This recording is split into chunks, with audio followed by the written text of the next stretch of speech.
2, 3, go. Hey guys. That's the first time it's happened all show. Of course it happened because we're here at Migo. Alright, hey guys. This is Matthew from Nerd News. Today we're here at Mego Corp, live at New York Toy Fair 2019, and look who's joining us. How you doing, guys? Mr. Marty Abrams. Hey. He's the main man at Migo. He's going to help guide us through the booth today, talk us through all the cool toys. And he is mic'd up, so let me know if you guys can't hear him. And if not, we'll make sure you can. Don't worry about that. So thank you guys for joining us today. We got a whole lot of cool stuff at Migo as I bobble all around Marty's head like stuff. All right, so Marty, why don't we start down here and check out this really cool new thing you guys have. Just so you know, guys, I've got my shoes on today. Yeah, I'll show you. There's the shoes. So no shoeless Marty interview today. Sorry. There's an old baseball player called Shoeless Joe Jackson. So what we wanted to do is we wanted to create a collectible that could reach everybody just by spending money. Things that would retail for $3.99. So we turned around with all our licenses that were required. There's about 180 of them, and we made a brand called Heads Up. What they basically are is Super Balls in character. And these Super Balls turn around and they bounce 60 feet in the air. And you can buy them for $3 a piece, $4 a piece.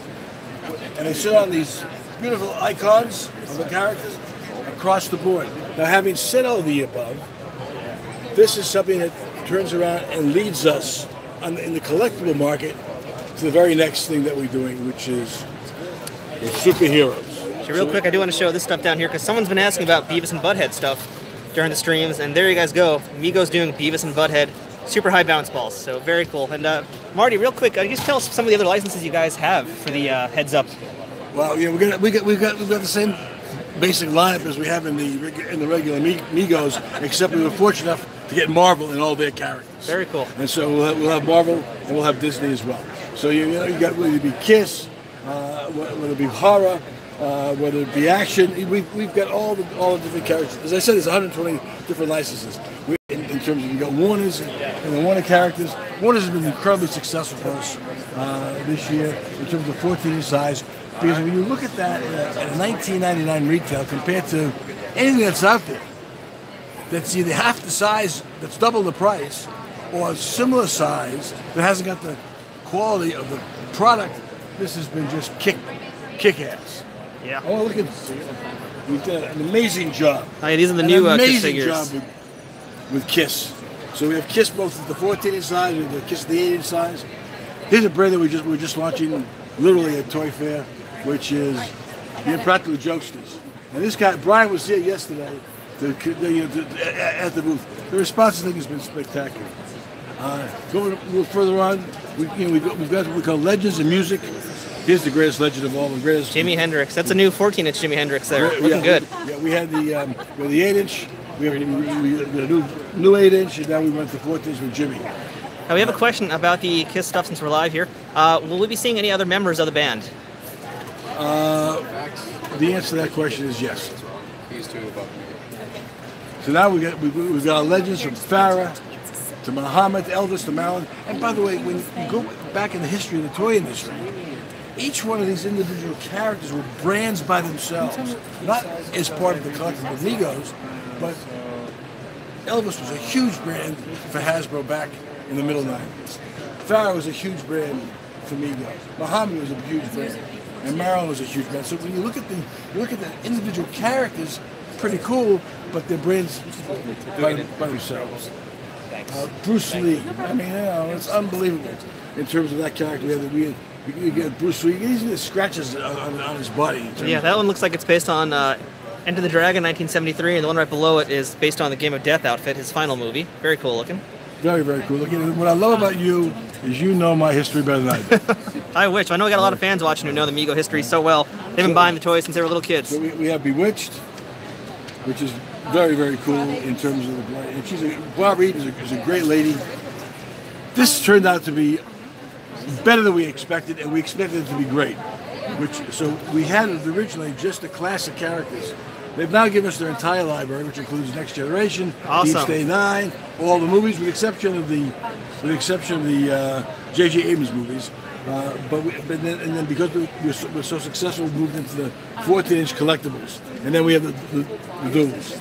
Awesome. We actually just had someone ask a question about continuing the truck line, so that's great news that you guys are going to have so much more to it. Way more depth in terms of those lines. We some great characters like a Deep Space Mine. Quark, was one of my favorite characters. Then we got horror, which has been extraordinary for us, across the board from Bela Lugosi to Nightmare on Elm Street, Frankenstein. We have Frankenstein in many different art forms, werewolf. Then we go back to our classic Fonzies and our classic TV shows. So we showed you here probably about 60-65% of the lines we have. Because, for example, in The Wizard of Oz, which is over here, we have a lot more characters. But we only have a certain amount of space, a certain amount of representation that we can do. So we're very excited about the line. And we're very excited that you came today with your lovely lady. There she is over there. And to your team who's listening on streaming, we can't wait to meet all of you. If you come down to the Toy Fair tomorrow, we'll meet and greet. If you can't come, we understand. We'll get the products out in the market for you. And thank you very much. All right, well, we got a few more minutes of Marty here because I know he's got to run, but we have a few fan questions we got from the Migo Mania and Migo Ambassadors Facebook groups. And so I'm just going to run through them really quick, Marty, if you don't mind. So we have Ian S. Reed. He wants to know about Breakfast Club. Any chance they can get Breakfast Club figures? The answer to that question, we have not worked on Breakfast Club at this point. Dylan Swope wants Beavis and Butthead. Any chance of Beavis and Butthead figures? Yes. We have Ken Hancock once more, 8-inch Trek TNG, but you just said that could be a possibility. Not a possibility, in actuality. Actuality, it's great. Richard Mark wants Barney Miller. Here's the problem with the characters like the Barney Millers. You may have a love for that particular character, but when you put him in a box and it's 8-inch, he gets lost on the shelf. We had the same problem with some of the characters out of the Brady Bunch. So in Happy Days, we need characters that have a unique look, a unique feel, that really jump up into make it. So we understand that everybody has their own love of certain characters. We can't make them all because we have to be able to sell this stuff across the board for the collectors to make it financially viable. There you go. And Sean just asked about the Beavis and Butthead things that we saw the heads up. Those are bouncing balls. I'll get a photo and put it up on IG later. Cole Thurgood asking about soap figures. I think you basically kind of answered that question already. So yeah. Douglas Ward, he'd like Supernatural. Well, we are stepping into that whole area of supernatural, sci-fi, horror. The whole genre is very, very exciting for us. All right. Billy Bob Barklow, believe it or not, he wants Greatest American Hero. You know, if I've heard that once, I've heard that a dozen times. Me personally, forget about my team. We have been searching through the process of finding out what we can do with him. We're not yet sure, but he was one of my favorite characters that ever came out. All right, we're about halfway done. Carol Miller, she'd like to know if you're going to revive the Dynamite dolls. No, we have no plans at the moment. All right. Chris Simpson, any chance of the Gran Torino car from Starsky and Hutch or other vehicles? Very cool. Michael Scott McLean, Land of the Lost.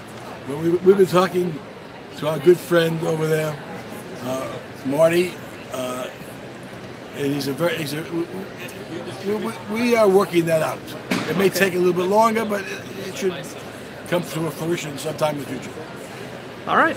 Paul Weston, he's asking about Laurel and Hardy, Lost Boys maybe, any of those kinds of things? Fright Night? Any of those licenses sound like a good thing? They all sound good. We just can't make everything. Tim Nerona, question about why you guys changed the packaging on the Star Trek figures. I assume that was a brand decision from the Star Trek folks. That's exactly what it was. Yep, okay. Confirmation on that one. That is what happened. It was just the new Star Trek look. Frank Keith wants to know, what are your guys' plans to get the younger buyers and not just the nostalgia market? That is a magic trick we have to be able to pull off. Yeah. And that's part of being at Toy Fair. That's part of turning around in our marketing strategy. That's part of getting out and getting facings in the stores.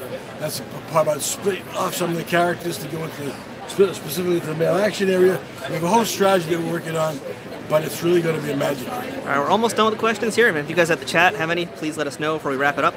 Gary Cornelia, $6 Million Man or Bionic Woman lines? We're getting close to that. All right, and last one I've got here from the Facebook groups. This is Ed Tucker, and he's a little bit angry. I'm going to read the whole question. Why does Mego think that releasing obscure characters from television shows with little play value is the way to go over superheroes and action-related characters? and he's basically not happy with some of the Brady Bunch, the Facts of Life figures. He doesn't like those. So what's your response to that feedback? 2 words. We agree. Well, there you go. And it sounds like things are changing this year for Migo. Yes. All right, and so there you go. All right, guys. So it looks like I'm just going to check the live chat, see if you got anything else there. And Sean Beard, Migo does not have any TP for your bunghole. Grand Zerum, They Live. Marty, if you're familiar with the movie They Live, there's been a lot of toys from that this year at Toy Fair. Any chance that They Live could join the Migo properties? If they come alive, we'll yeah, Joel's working on that. All right, so there you go. Well, thank you so much, Marty. We really appreciate the tour. Thank you for your time, and it's great to see you back here. And we got interview bound. Thank you. I gotta go. All right. Thank you, Marty. Bye-bye. And FLW, Al Bundy, I believe, actually is already out. I don't know if he's here, but I believe Al Bundy actually has come out already, so you can pick him up there. So that was our quickie with Marty Abrams from Migo Corp. Thank you guys for watching. Up next, we're going to head over to Mattel in a little bit. I mean, not Mattel, but we're going to head over to Hasbro in a little bit. Oh, we got to unmic Marty. He's still mic'd up. We're going to be headed over to Hasbro in a little bit, and I don't know if we'll live stream there, but we'll do our best to at the very least get pics, and if not, we'll have video after the show tonight on our YouTube channel. So make sure you guys subscribe, and